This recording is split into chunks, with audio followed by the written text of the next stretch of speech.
tengo entendido que tiene un programa de charlas sobre inflación y propiedad privada, ¿puede ser? Bueno, a ver, tenemos con la Fundación Naumann un programa de derechos de propiedad que en distintos aspectos. Este mes, yo ayer justamente estuve presentando un trabajo sobre la inflación como crimen, como delito, ¿no? Como delito contra la propiedad, que es en realidad parte de un libro en el que estoy trabajando, que espero sacar de aquí a un mes más o menos, que se va a llamar La inflación como delito, ¿no? Hay una propuesta concreta de incluir en el Código Penal una figura penal que reprima a los funcionarios del Banco Central que disponen la emisión de moneda más allá de determinado límite, y también propongo una modificación de la Carta Orgánica del Banco Central para poner un límite concreto, y también para los funcionarios del Poder Ejecutivo que ponen en circulación ese dinero emitido espuriamente, ¿no? Creo que debería... seguramente sí. que en su libro lo va a tratar en profundidad y me encantaría leerlo porque la verdad ya me está interesando el tema, pero seguramente que del otro lado lo van a decir que las cuestiones sobre política monetaria no pueden ser revisadas por un juez, y por ahí quizás se quiera defender el establishment, y me gustaría escuchar su opinión de cómo sortear ese escollo o esa, si se quiere, Sí. defensa. A ver, sí, obviamente hay un capítulo expreso sobre ese punto, Me imaginé. porque cuando empecé a hablar del tema saltaron todos los defensores de la emisión monetaria a decirme justamente eso, ¿no? Pero esas cuestiones no se pueden discutir. Es una mentira, en realidad por supuesto que se pueden discutir.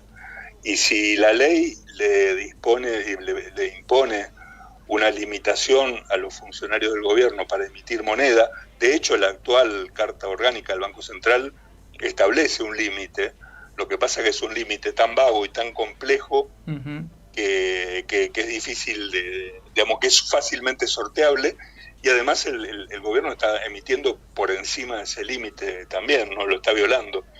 Pero si una ley le pone límites a la acción del gobierno y los funcionarios violan esa ley, están cometiendo un delito.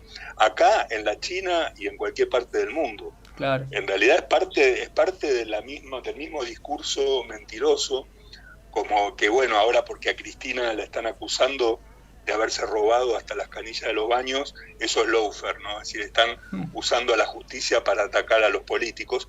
En realidad son los manotazos de ahogado de políticos ladrones que ya no saben, que se ven que cada vez la policía la tiene más cerca y las esposas la tienen más cerca de las muñecas, y entonces inventan teorías para tratar de zafar. Claro, pero es algo eso es muy fácil.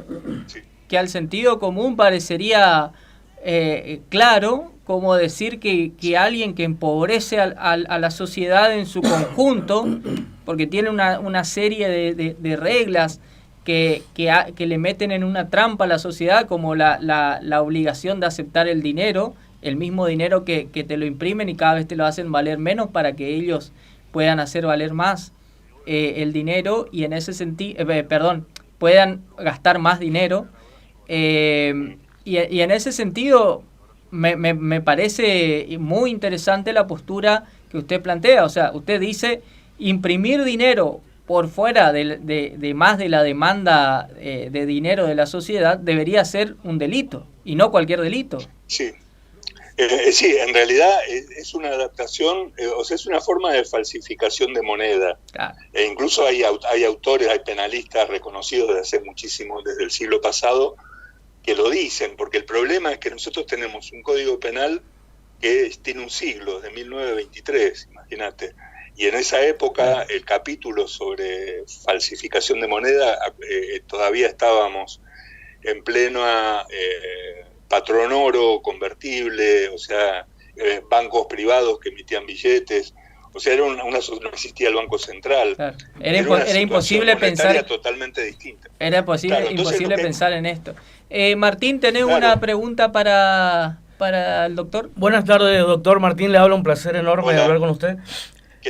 ¿Qué tal? ¿Cómo estás? Le quería consultar, porque esto ya ocurrió en los 90. Era ilegal, digamos, imprimir dinero si no se tenía su contraparte en dólares y se lo tumbó como si nada, digamos. O sea, ¿no es preferible, más que una ley o ir por el lado jurídico, algo, no sé, algo más a largo plazo, algo más cultural, digamos? Porque si la gente no sabe de dónde está el problema, como que vamos a caer siempre en lo mismo, ¿no? Porque ya ocurrió, ya lo teníamos en los 90 y bueno. Sí, a ver, sí es muy interesante lo que vos planteás. Primero, en los 90 lo que ocurrió fue que para salir de la hiperinflación se dispone una convertibilidad, ¿no? La ley de convertibilidad, que lo que te decía es que el gobierno no puede emitir pesos si no tiene dólares como contrapartida que justifiquen esos pesos. ¿Qué es lo que hizo el gobierno? En lugar de limitarse, que es lo mismo que yo creo que haría ahora si le proponen la dolarización, como se habla tanto, que en realidad el problema del país es fundamentalmente el gasto público. O sea, el gobierno emite moneda para pagar gasto público. Entonces, el problema lo que hay que hacer es bajar el gasto. En los 90 lo que ocurrió fue que el gobierno, en lugar de limitarse en los gastos, siguió gastando lo mismo, y como no podía emitir pesos si no tenía dólares, empezó a pedir créditos y a endeudarse en dólares para tener el justificativo de emitir pesos. Esto iba a explotar. Miren, alguien que lo explicó terriblemente bien este fenómeno fue Álvaro Alzogaray en el Congreso. Claro. El diputado Alzogaray que defendió de algún modo la convertibilidad a regañadientes. Él decía, pero hay que bajar el gasto, y votaba en contra de cada presupuesto porque los presupuestos eran deficitarios, ya preveían que había que pagarlos endeudándose. Y en el 1999, que fue el último presupuesto que intervino, dijo, miren, si no solucionan esto, en 2 años va a explotar todo, y explotó todo.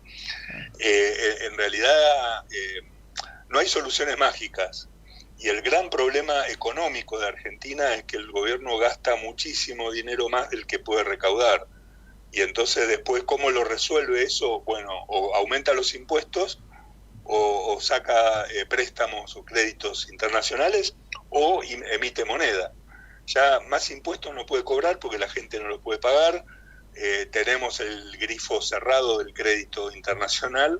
Entonces lo único que le queda es emitir pesos para pagar sus deudas, y no hacen lo que realmente tendrían que hacer, que es bajar el gasto. Y en ese sentido, doctor, ¿cuál sería la acción típica del delito que usted está proponiendo? Es decir, ¿cuál sería el accionar que un funcionario debería cometer para que se le impute el delito?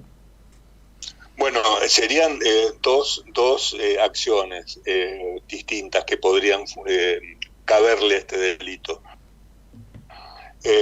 Podríamos decir, el funcionario del Banco Central que ordena o dispone la emisión de dinero por encima del límite legal. Después, en la Carta Orgánica del Banco Central tendremos que explicar muy bien cuál es ese límite legal. Ahí vos tenés lo que decía Milton Friedman bastante claramente, y que fue bastante aceptado por casi todos, en el sentido, Friedman decía, miren, cuando existía el patrón oro en Estados Unidos, en el mundo, había como 2 reglas no escritas que permitían que el sistema funcionara bien. Uno era que el Estado no podía emitir más moneda que el oro que tenía. O sea, habiendo patrón oro, la cantidad de oro era el límite, no se podían emitir más billetes. Y la otra era que los presupuestos eran equilibrados, por lo tanto no había déficit presupuestario. Dice, cuando se terminó el patrón oro en el mundo y los gobiernos empezaron a emitir papelitos sin contrapartida, se rompieron las dos reglas.